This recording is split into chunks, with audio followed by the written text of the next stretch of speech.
शिक्षा में बाबा साहब डॉक्टर अम्बेडकर ने एक काम और किया।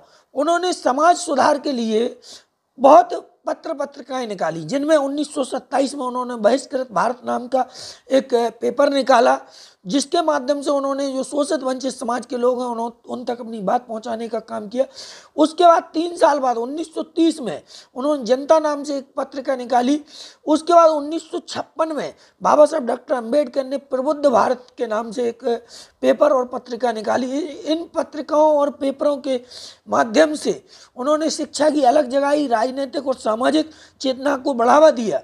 साथ ही साथ उन्होंने लिखा कि जिस समाज में शिक्षित लोगों की संख्या कम होती है वहाँ शोषण अधिक होता है। तो इसलिए उन्होंने कहा कि शिक्षित बनो, फिर संगठित बनो, फिर संघर्ष करो। ठीक है, तो उनका मानना था कि शिक्षित अगर आप नहीं हो, शिक्षित लोग कम हैं, तो वहाँ शोषण अधिक होगा।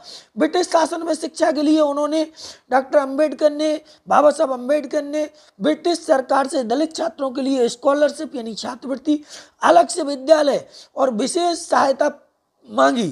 ठीक है, हंटर आयोग और जो है साइमन कमीशन के सामने उन्होंने दलित शिक्षा का अधिकार, दलितों को शिक्षा का अधिकार दिलाने के लिए जो है भरकस प्रयास किया। और जनता में 1931 में फिर जो पत्रिका उन्होंने निकाली उसमें 1931 में उन्होंने लिखा कि सरकार यदि दलितों को शिक्षित नहीं करती तो वह उनकी दास्ता को स्थायी बनाती है। ये अंग्रेजों के सामने बाबा साहब डॉक्टर अम्बेडकर ने लिखा।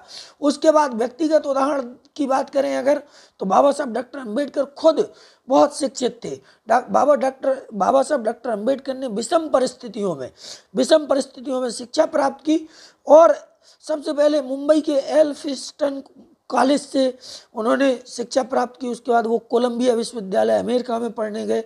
उसके बाद लंदन स्कूल ऑफ इकोनॉमिक्स से पीएचडी की। उन्होंने अपनी पढ़ाई के लिए बड़ौदा राज्य से छात्रवृत्ति प्राप्त की और उसे दलितों की शिक्षा का एक प्रेरक जो है प्रतीक बना दिया कि मतलब वहाँ से शिक्षा प्राप्त करने के बाद वो जो है उस छात्रवृत्ति से बहुत शिक्षा ली उन्होंने।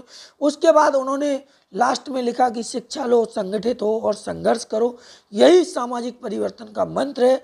तो साथियों, बाबा साहब डॉक्टर अम्बेडकर ने जो शिक्षा के लिए काम किए उसको हमें ध्यान में रखते हुए आगे बढ़ना है।